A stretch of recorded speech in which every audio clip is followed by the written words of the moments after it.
Todos, hoje nosso canal aqui um vídeo sobre imunidade parlamentar, especificamente relacionada à inviolabilidade, prisão, sustação de processo e foro privilegiado. Vamos lá.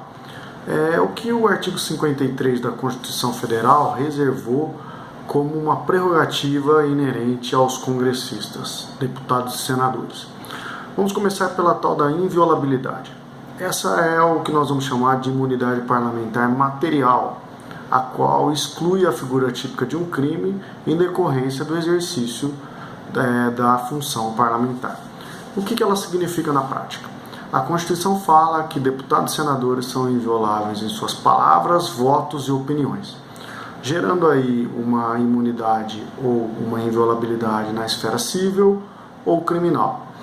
O que na prática significa que o deputado ou senador que, em razão de suas palavras, votos e opiniões, pudesse ser enquadrados na figura de crimes como calúnia, injúria, difamação ou até mesmo na figura de danos morais na esfera civil, eles têm afastado essa ideia, afastado essa figura típica em razão exatamente de estarem no exercício da função. E por que ela existe efetivamente? Ela existe exatamente porque eles têm a função primordial de fiscalização do poder público, especificamente do poder executivo, e em razão disso necessitam de uma proteção no que vão denunciar, no que vão falar em plenário ou fora do plenário. Por isso que a gente tem a extensão dessa inviolabilidade para programas de televisão, para pronunciamentos, enfim, tudo aquilo que ocorre fora do plenário do Congresso Nacional. Essa é a inviolabilidade. Já em seguida a gente pode tratar da questão da prisão. Essa nós já não chamamos de imunidade parlamentar material, mas uma imunidade parlamentar formal. Por que formal? Porque aqui a gente já não trata mais da exclusão da figura típica de um crime. Se lá na inviolabilidade você não podia tratar aquilo como crime e jamais você pode atribuir uma pena àquele fato, aqui a gente tem uma diferença.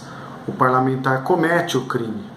O parlamentar ele tem o crime cometido, mas ele vai ter uma forma, um procedimento diferente para ser julgado e processado. Nesse ponto cabe a questão da prisão. O que a Constituição fala? Após a expedição do diploma, já vou falar sobre isso, o deputado e o senador, ele não pode ser preso. Com regra, a regra é não ser preso. E aí a gente vai para a exceção. Qual a única hipótese que um congressista pode ser preso? Ele pode ser preso se for em flagrante de crime inafiançável, o que significa que a autoridade policial que prender um deputado, que prender um senador, identificando ele como tal, deve verificar se o crime cometido é um crime inafiançável e se a situação é de flagrante. Havendo esses dois requisitos, o parlamentar pode ser preso. Essa prisão, no entanto, vai gerar uma comunicação à casa a que ele pertence em 24 horas, o que significa que um deputado preso terá o seu presidente da Câmara comunicado sobre a sua prisão pela autoridade competente, da mesma forma o presidente do Senado em relação ao senador. E por que se faz essa comunicação ao presidente da casa? Essa comunicação é feita porque à casa cabe a permanência dele ou não na prisão através de uma votação por maioria absoluta. Portanto, se o plenário da casa decidir que não é caso de permanência na prisão, ele vai ser liberado dessa prisão. Daí a necessidade de comunicação. Prisão, portanto, só vai ocorrer em flagrante de crime inafiançável e, se ocorrer nessa situação, ainda depende de votação por maioria absoluta da casa respectiva. Essa seria, então, a nossa segunda imunidade. A primeira é a inviolabilidade, a segunda é a prisão.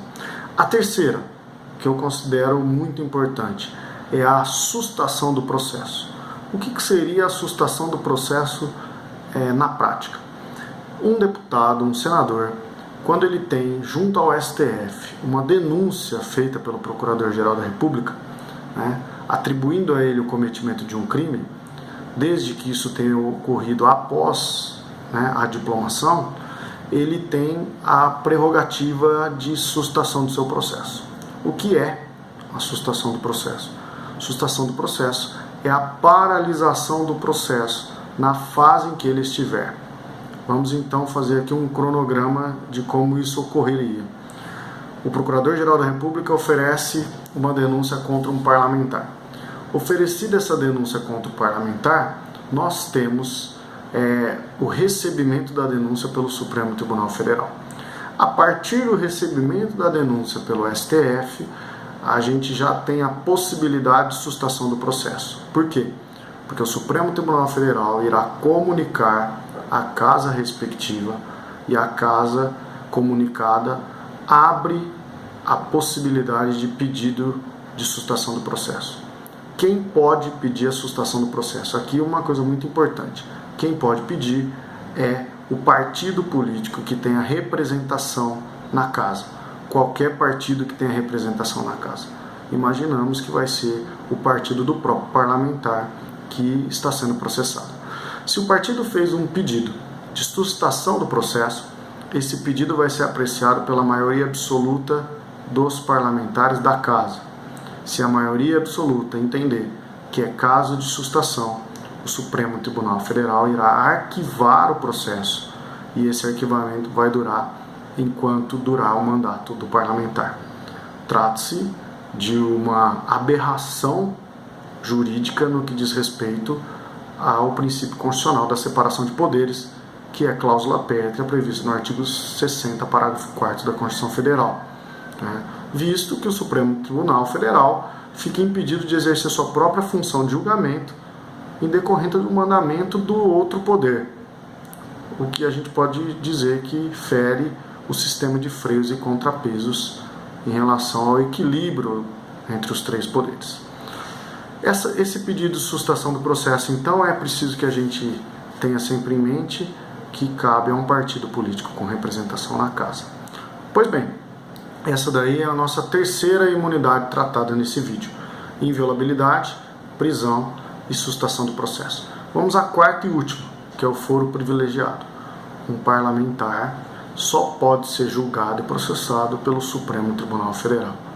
Observação aqui que deve ser feita: isso serve tanto para processos antes da diplomação como depois da diplomação. Aqueles processos que porventura já correm contra aquele que foi eleito, a partir da diplomação vão subir para o julgamento no Supremo Tribunal Federal. Essa é a regra. Então, se lá na sustação a gente só susta processos de crimes cometidos após a diplomação, aqui nós temos o foro privilegiado para todos os processos, o que nos leva, num conjunto aí sistemático, à conclusão de que o Supremo irá julgar processos contra o parlamentar que não tem cabimento de sustação, porque o crime foi cometido antes da diplomação, e vai julgar também processos com a possibilidade de sustação, porque foram cometidos os crimes após a diplomação do parlamentar. Para a conclusão desse vídeo, o que é a diplomação? Vamos lá. Uma vez eleito, o parlamentar, entre outubro e a data da sua posse, ele vai ter a expedição junto ao Tribunal Superior Eleitoral de um diploma que atesta a sua vitória no pleito, atesta a lisura da sua candidatura e dos votos obtidos e dá a ele a possibilidade de tomar posse. Então, o diploma é que concede a possibilidade de posse.